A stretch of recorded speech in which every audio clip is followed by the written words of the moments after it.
Hello everyone, and welcome back to another video. Doing a review of Tugs was always something I had planned on doing, but always pushed it back and back. But after seeing the Tugs Iceberg video and Unlucky Tug's Big Tugs video covering everything, I was inspired to go back and rewatch it and finally make this review. Unlike my Thomas season reviews, this review is mostly going to be me ranking the episodes. I obviously can't do the Tugs review like I would a normal Thomas review, as a large part of that is comparing it to previous seasons and looking at new characters, which would not work here as this is the only season and all the characters are new. I didn't discover Tugs for ages. I think I first found out about Tugs around 2016, but didn't actually watch it until about 15 months ago, when we were all in lockdown and Unlucky Tug did his live streams, the first one talking about Tugs quite a bit, which prompted me to finally watch them, and safe to say, I was amazed at the quality. I was expecting it to be good, but not to the extent it was. I would honestly say I prefer it to all Thomas seasons. Going on with the ranking, at number 13 I have Jinxed. While it feels wrong to put the episode that gave the Unlucky Tug his name in the last spot, there's not really any other episode I can put here. It's a good episode, don't get me wrong, but Tugs was consistently produced at a staggeringly high standard. Even in the best seasons of Thomas, there were episodes that felt either bad or boring. In Tugs, it just isn't. This episode has an extremely fun premise, and I applaud the writers for not having an explanation for the jinx. It's like in Groundhog Day, where no explanation is given for the time loop. Most episodes like this would present a logical explanation as to why bad things are happening, and the character arc would be Boomer realising he's not cursed. But actually, the character arc is everyone else accepting that he is. Boomer is a great character. He does get a bit exasperating at times, but he's hilarious. It's not often you get a suicidal character in a kids show. The one thing I would say about Jinxed is that it feels a bit off, mainly I think due to pacing issues. I know this is probably because it was originally filmed for 30 minutes and then was later cut down to 20 and then 15, but the opening feels like it's rushed and the episode feels like it's over before it's really started, while at the same time dragging a bit. I would say I prefer Victor Tanzig's version in the Stories of Sodor. It's still a good episode, but definitely bottom of the list, 6 out of 10. Number 12, Sunshine. First episodes of TV shows are rarely the best, as it has to give too much time to introducing everything.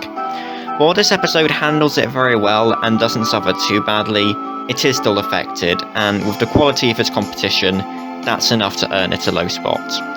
It introduces all of the characters well, who are all very strong, and introduces a lot of the major locations. It's still a very entertaining episode, and it's a good introduction to the series, but it's still one of the weaker episodes. 7 out of 10. Number 11, Quarantine. I feel like watching this for the first time in 2020 gave me a different perspective on the episode, with it being so close to home. Again, this is a very good episode, but not as good as the competition. The main two complaints I have with this episode are that it feels like two episodes mashed into one, and while they are connected, the two parts do feel disjointed, and it doesn't flow very well. And the other complaint is Captain Star is just a complete dick in this episode, threatening to scrap 10 cents on Sunshine and nearly scrapping OJ. He puts it down to the heat, meaning tempers run short, but he's the only character that seems to be affected. This is another episode, like Jinxed, where I prefer the Victor Tanzig version. 7 out of 10. Number 10, Pirate.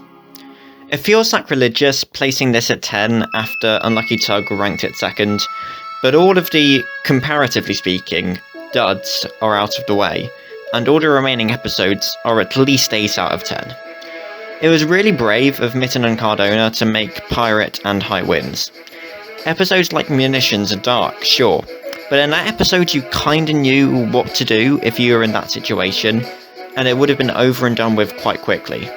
These two episodes leaves the focus character with no good options. You can only imagine what Sea Rogue must be feeling, doing what he knows is wrong, living in constant fear of being caught, and wanting more than anything he doesn't have to do this. But he has to, because his uncle will die otherwise. And then add on to that, we have no idea how long he's been doing this for. Sea Rogue and his uncle could have been living in terror for a month or two. I really can't tell you why this is down at number 10. The only thing I can think of is that, on my first viewing, I was really blown away by some of the other episodes, such as Munitions and High Tide, so episodes like this fell down a bit, but I've really grown to love it over time. It's a fantastic episode, and I don't like putting it as low as I have, but I have to. 8 out of 10. Number 9. Trapped. Definitely one of Tug's funnier episodes with a really good premise that somehow predicted the Suez Canal crisis, in all but how they fixed it. Unlucky Tug's redub has kinda ruined the episode for me. I still love it, but now I can only hear Top Hat with a Trump voice, and Big Mac doing his best Hercules impression, and that weird voice OJ is given. Every character is so good in this, particularly 10 Cents and Zoran. 8 out of 10. Number 8. Ghosts. During his time on Thomas, David Mitten consistently managed to create a spooky atmosphere, and that's definitely carried over to Tugs. And by far the best part about the spooky atmosphere is the wordless choir that sings. There's not really a plot for this episode, it's just all the Tugs having experiences with the mysterious ghost fleet. One of the best scenes from the whole show comes from this episode, the scene where 10 Cents and Sunshine see the ship rising and Neptune's face in the sky. The lighting and the voice actors' performances would be good enough, but when you add in Neptune's face and the outstanding music, it just blows you away. The music is definitely a massive part of creating the effect of this episode, and I can't praise O'Donnell and Campbell enough. You would also have the famous deleted scene where OJ sees the ghost of Big Mickey and feels guilty, which I can't really rank with this episode given it wasn't in the finished product, but I do really like the idea behind it. I also love how they managed to add in humour without taking away from the creepy feel. You have the scene with Top Hat not daring to move for the whole night, only for morning to come and he was actually right next to the Stardock. Then you have the great scene where Izzy and Zoran put aside their differences and work together as they are both absolutely petrified. The episode finishes with Hercules coming in, explaining everything they saw with complete logic, apart from Neptune's face, which he dismisses as Sunshine's imagination getting the better of him. And his face at the end just shows, I work with idiots. Similar to Unlucky Tug, I love how they explain everything apart from Neptune's face appearing. It's a lot like Duncan Gets Spooked. There, the splash is explained by the driver throwing the rock, but the fireflies aren't, meaning that the story being real is just as likely as Rusty making it up and Duncan's mind playing tricks on him. This applies here. Sunshine and 10 Cents could have just made it up as they were so spooked, or Neptune's face could have actually appeared in the sky. It's these moments that make episodes like this memorable. A truly great episode, but sadly not one I can rank any higher. 8 out of 10. Number 7. High Winds. I mentioned this while talking about Pirate, and I love how dark this is. Not like circumstantial darkness, but like Munitions, but more character dark, putting Zebedee in an impossible situation where he's being blackmailed. This episode is the only one to focus heavily on a member of the Z-Stacks, and it's a great episode as it shows the Z-Stacks aren't all bad. I think I like this one more than Pirates because it's easier for me to imagine being in Zebedee's position than Sea Rogue's, and it wouldn't be a nice situation to be in.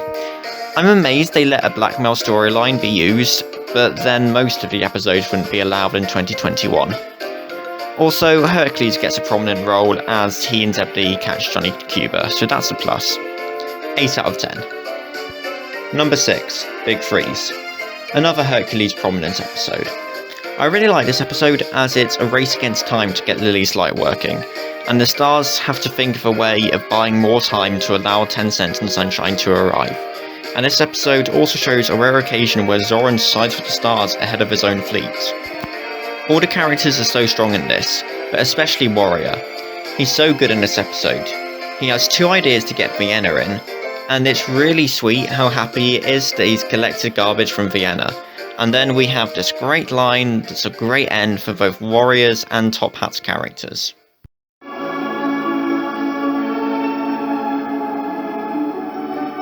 Why couldn't I have been a liner, I wonder? 'Cause you're not big enough. You are silly, Warrior.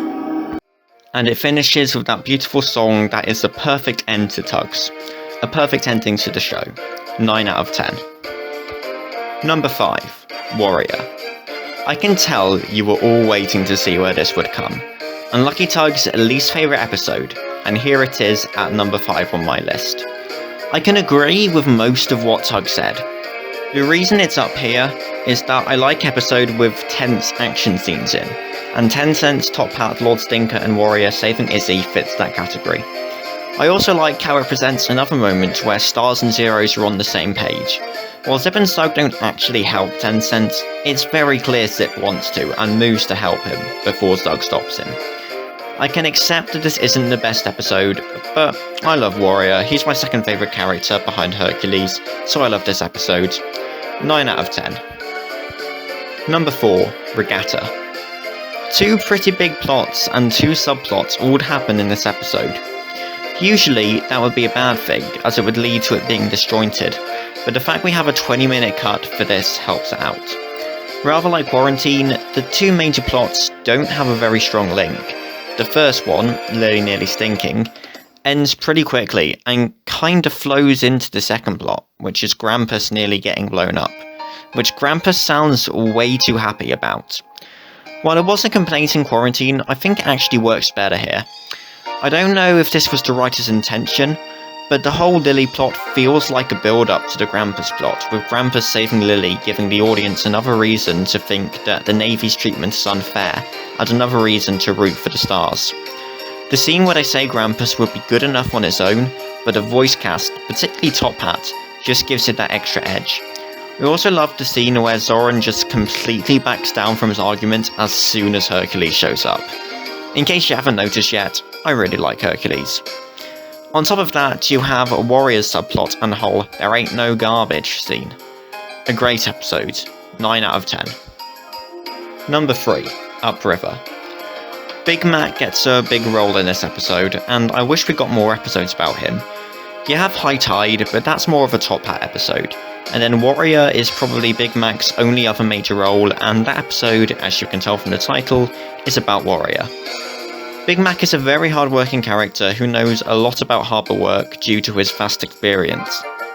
This episode even acknowledges Tencent and Sunshine beginning to have an appreciation for this. This is also Puffer's only major appearance, and he's a nice character who's always happy to help the Star Tugs. This episode also has Warrior play a major role. It's his idea that saves Uptown, and he gets stuck on the wrong side of the barrier and has to work the hardest to stop the logs. My one problem with this episode is Captain Star saying all the Tugs gained a new respect for Warrior after his heroic act. The Warrior has already happened at this point. I'm going to put it down to Mitten and Cardona expecting this episode to air before Warrior, but in terms of what we get, it's wrong. Other than that minor complaint, this episode is great. The logs charging down the river as Big Mac, Tencent and Sunshine follow them helplessly is just a non-stop ride. 9 out of 10. Number 2. High Tide, aka the Top Hat episode. I love this episode. Again, I only have one complaint, and it's barely even a complaint about this episode. Early on, when Captain Star is explaining how business in the port works, he says ships come in, and their contents are unloaded onto lorries and trains to be taken to England's city and towns. While that matches the Tugs' voices, everything else suggests that the show takes place in America. Other than that small complaint, however, this episode is stellar. This episode would have been good enough with just a rescue scene, but the fact that it was Top Hat saving the day, despite being an insufferable prick for the whole series, even poking fun at Big Mac at the start of this episode, is the icing on the cake. This is Top Hat's redemption story. He had a moment in Warrior where he tried to help Tencent save Izzy before Warrior showed up, but this is his true hero moment. Despite the railway bridge's collapse barely being Top Hat's fault, He does everything he can to save the two engines. The music, again, is brilliant, building suspense throughout Top Hat's efforts to save the first train before dying down, and then coming right back in again as soon as you hear the second engine's whistle. Lord Stinker saves this one, and you can tell the composers are the same one as Thomas. The music when Lord Stinker saves the goods engine is very similar to Oliver's theme. There's also a nice bonding moment between Top Hat and Lord Stinker at the end, and then you have the scene where 10 Cents and Sunshine think that they had the hardest day and assume Top Hat took it nice and easy. A near perfect episode. 10 out of 10. And my number 1 is Munitions. No doubt about this one.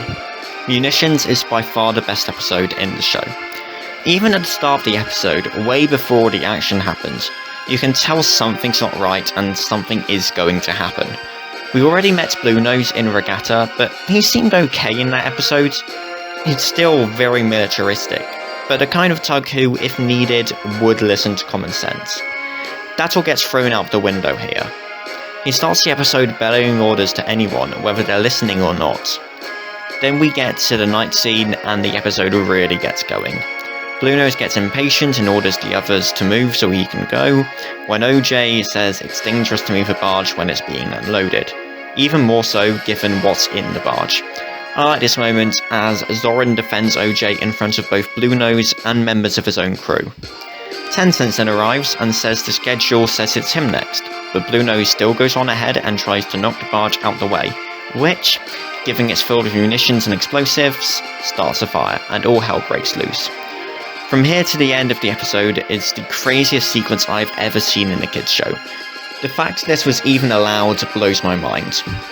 Bluenose's engine cuts out and 10 Cents saves him, and this is another time when Zoran shows his soft side, showing genuine concern for 10 Cents and yelling at him to get out of there. Zoran is shown to hate the stars throughout the whole show, so these few moments are great for his character. Then we have Big Mickey's death. If you had asked me about this shortly after watching it for the first time, I would have said Big Mickey survived, as it's never explicitly stated that he died, and he appears later in High Tide. However, I've since been pulled round to the Big Mickey died camp. I know the 15-minute cut adds an awkward line about how he survived, but the 20-minute cuts are the proper ones, and OJ and 10 Cents still talk about him as if he died, and the dialogue in the 20-minute cut says High Tides took place before Munitions, so it all works out. When you add on top of that the deleted scene about OJ seeing Big Mickey's ghost in Ghosts, I think it's safe to say Big Mickey died. In a kids show. The 80s must have been a great time. Another great thing about this scene is they still managed to cut away from all the action to have some calm, almost humorous moments, as Top Hat, Eddie and Frank, and then Warrior and Lord Stinker, speculate about what is causing this orange sky. 10 Cents has another moment of heroism, as he pushes the petrol tank that has caught fire out to sea, and when he passes Sunshine, you really get a sense that this could be the last time they ever see each other, and what they're saying strongly implies they know it as well. The scene is so jam-packed, and the fire tug arrives to take control, and Warrior and Sunshine manage to contain the fire, with Warrior deliberately disobeying the fire tug and putting himself in danger to protect Puffer. Warrior was such a great character. We then have the explosion of the petrol barge, and we see 10 Cents starting to back up, but we don't see what happened to him, and Sunshine's reaction mirrors all of the audience. Once all the action has died down, there's a scene where the Star Tugs all assume 10 Cents died before 10 Cents arrives in a mess being towed in by Grampus, and Sunshine's reaction to this is priceless. This episode is non-stop and definitely the best of the lot. 10 out of 10. Tugs was truly an amazing show, and it was such a shame it only survived for one season. But I suppose it's better to only have 13 great episodes than be dragged out and one day end up like Thomas is now. And now, a bit of stuff about my channel.